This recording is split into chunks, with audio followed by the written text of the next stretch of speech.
네, 7월 10일 금요일 이 새벽을 또 주님과 함께 동행하기 위해 또 이 자리에 나오신 또 모든 성도님들을 환영합니다. 가정에서나 어디서나 주님의 은혜가 함께 하실 줄 믿습니다. 우리 함께 찬송가 539장 너 예수께 조용히 나가 함께 찬양하겠습니다.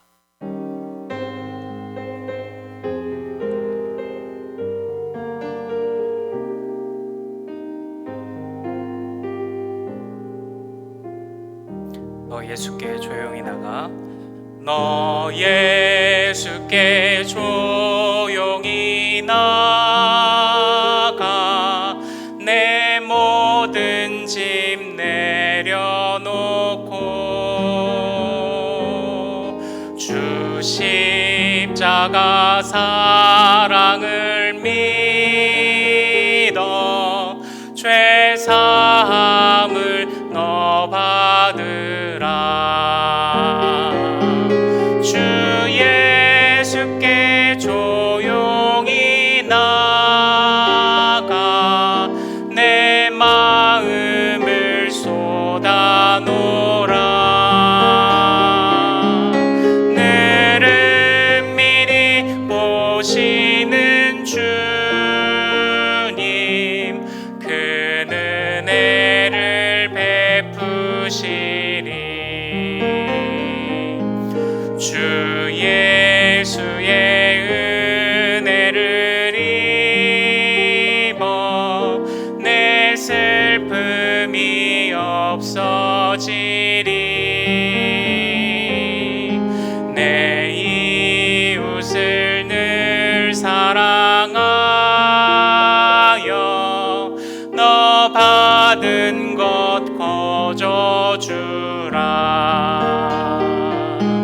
주 예수께 조용히 나가 내 마음을 쏟아놓으라.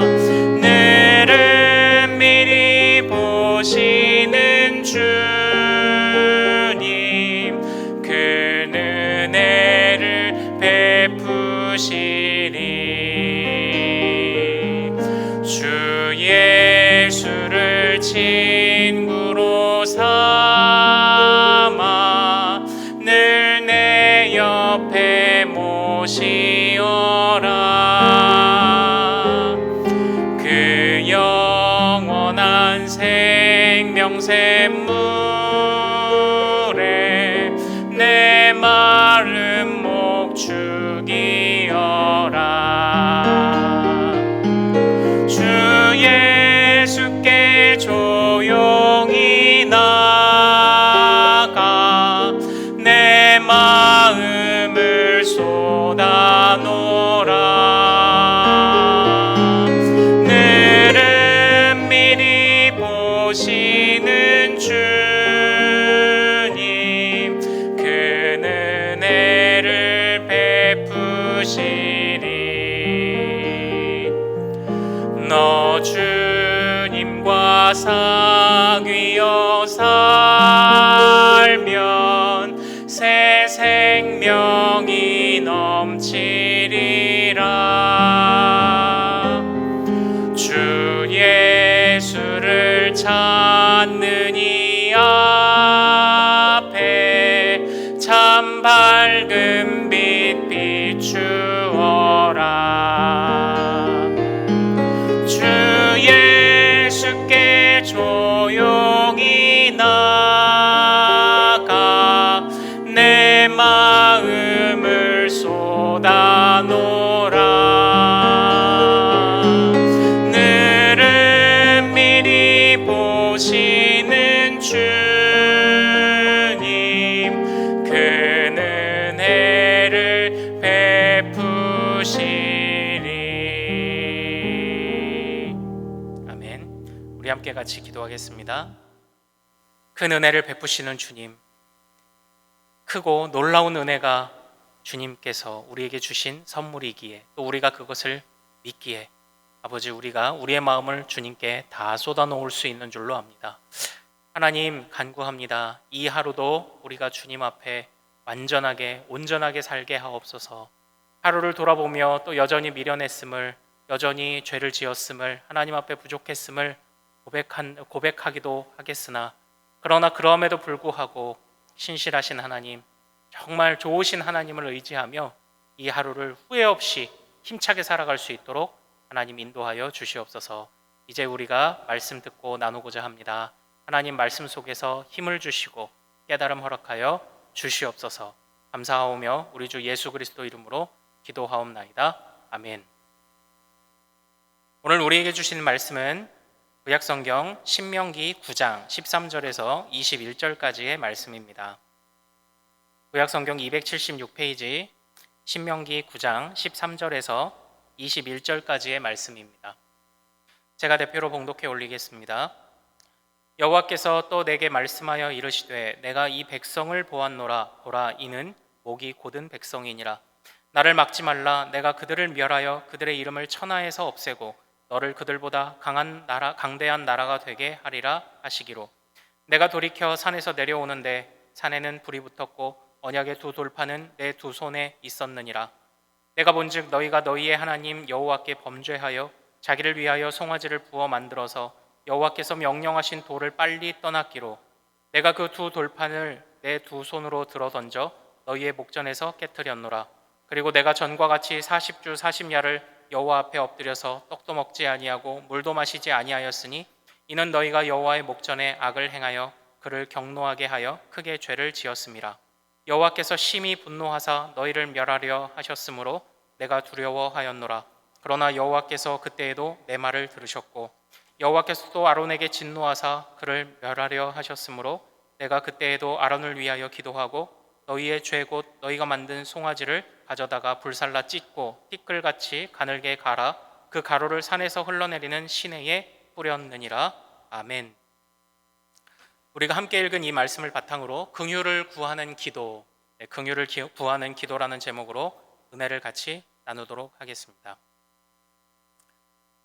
이전에 한 도박을 다룬 한 영화를 본 적이 있습니다. 그런데 그 영화에서 주인공이 이제 사람들의 돈을 이제 많이 이렇게 긁어 모으는데 자기 자식의 그 결혼 혼수 자금까지 다 도박에 탕진해 버린 그 사람을 위해서 돈의 일부를 이렇게 돌려주는 장면이 있었습니다. 그리고 다시는 이런 곳에 오지 말라라는 당부를 받아내죠.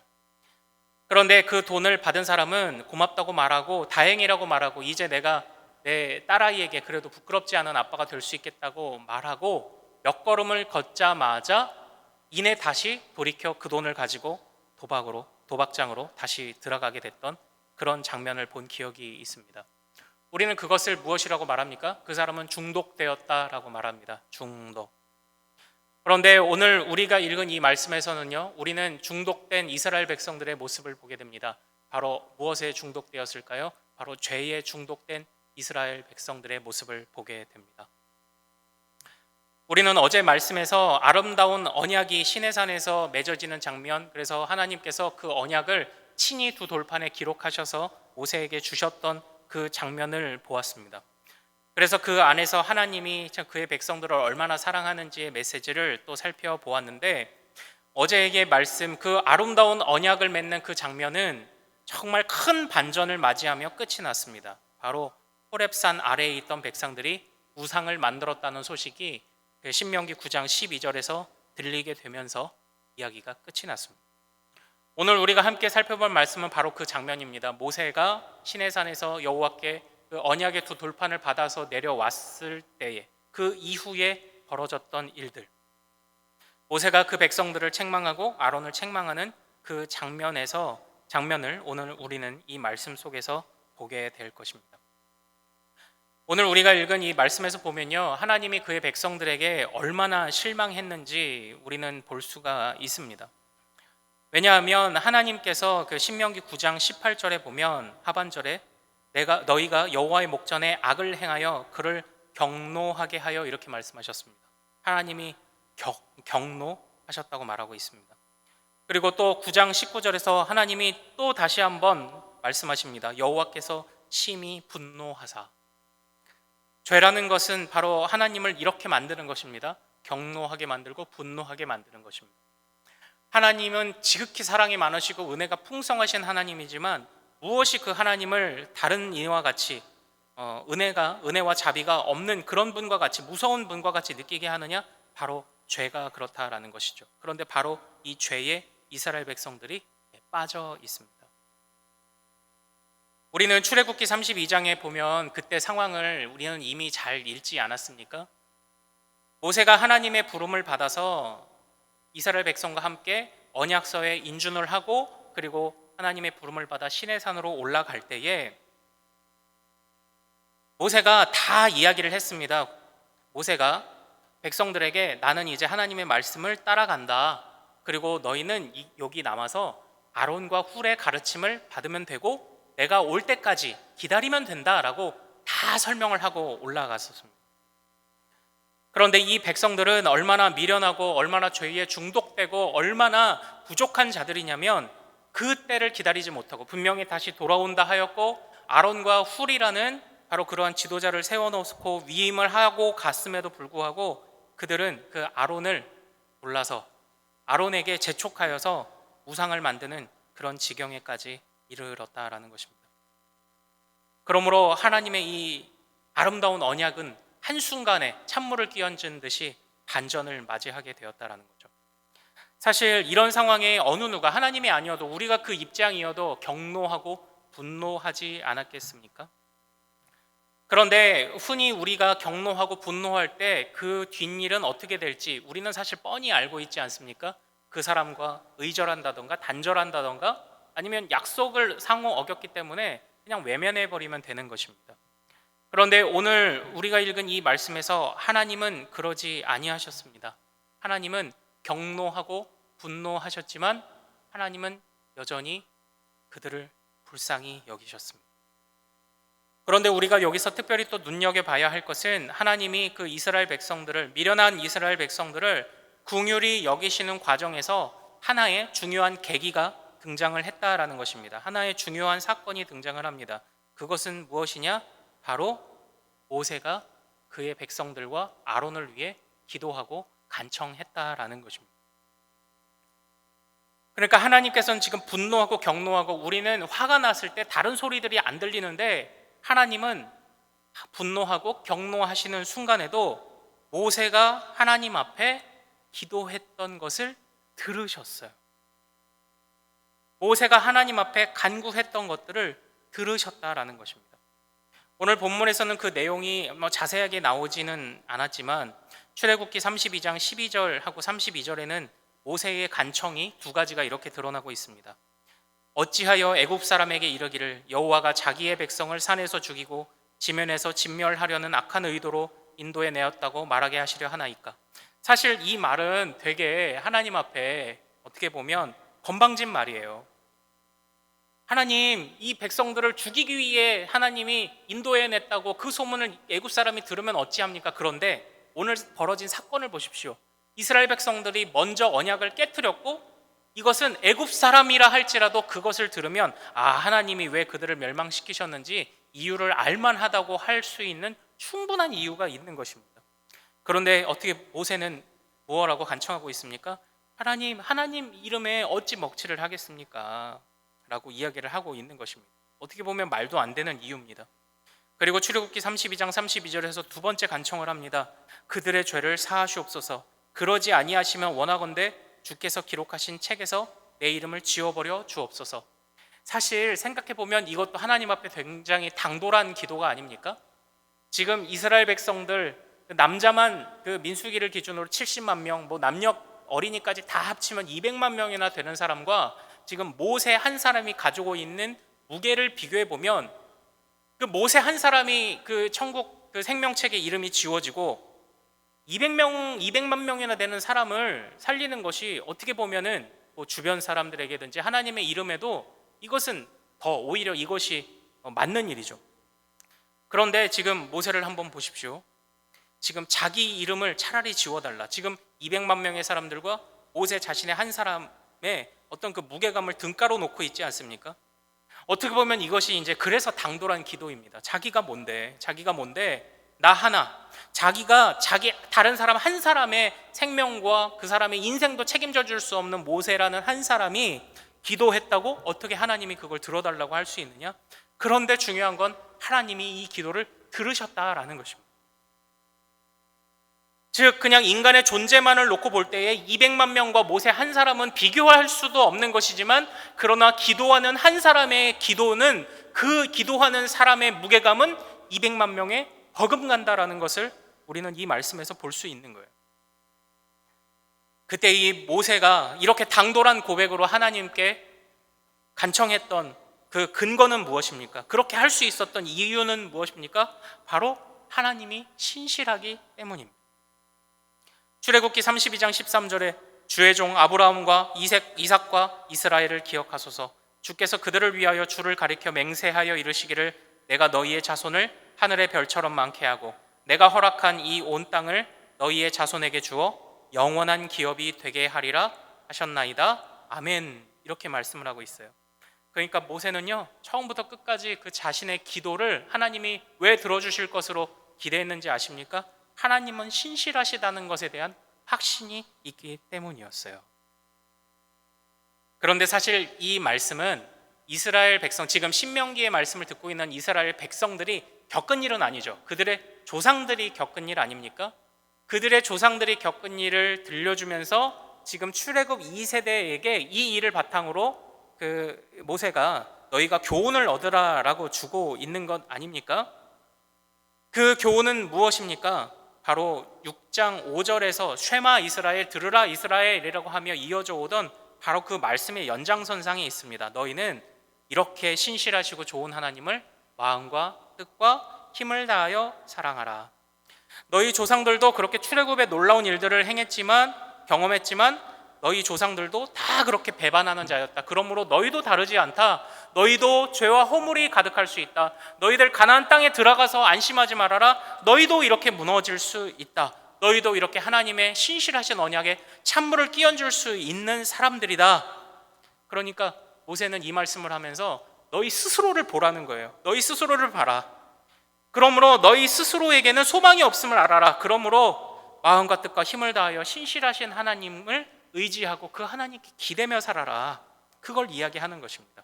또 한 가지 덧붙이자면요, 왜 기도해야 되는 줄 아십니까? 우리가 미련하기 때문에 기도해야 됩니다. 하나님이 신실하시기 때문에 기도해야 됩니다. 그러나 그 미련한 자가 하는 기도라 할지라도 하나님은 기도하는 한 사람과 200만 명이나 되는 사람의 그 무게감을 하나님은 달리 보신다는 거예요.